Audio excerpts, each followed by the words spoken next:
আসসালামু আলাইকুম। এটা হচ্ছে ওয়াশরুমে যাওয়ার আগেই চেঞ্জ করার জন্য।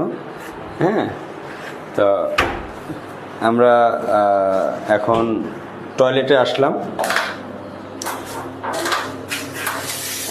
এই যে বেসিংয়ের অবস্থান, এটা বক্স হবে, পাল্লা এখনও লাগায় নেই, আমাদের আজকেই কাজ শেষ। তো একেবারে ফুল কমপ্লিট দেখাইতে পারতেছি না। এই যে লিকুইড পুশ আছে, তারপরে এই যে যদি আমি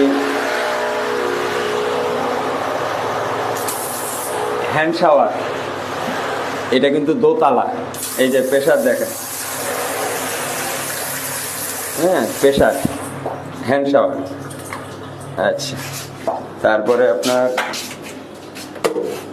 হাই কমন, জেট ফ্লাশ। একটু পিছিয়ে যান। এই যে আমি টয়লেটে প্রবেশ করলাম, এটা খেয়াল করে।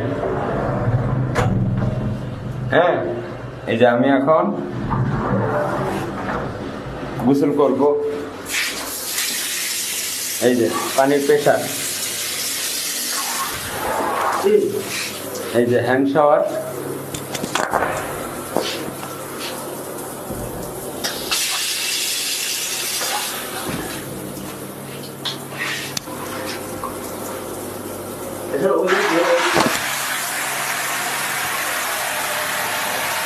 আপনার ফিলিং শাওয়ারের পানি দোতলায় কিন্তু আলহামদুলিল্লাহ। দেখেন সাথে একটা কর্নার সেলফ আছে, কর্নার সেলফ।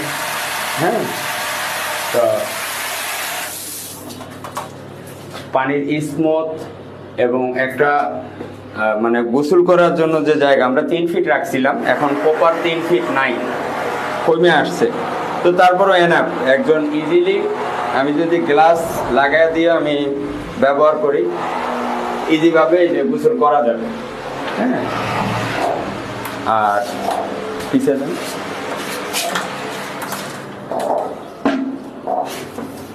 এই যে আমার হচ্ছে হাই কমোড। হ্যাঁ, সামনে বেসিং। বাথরুমটা আরেকটু বড় হইলে ভালো হইতো, কিন্তু যা আছে এনাফ। এটা হচ্ছে দোতলার টয়লেট। ওকে।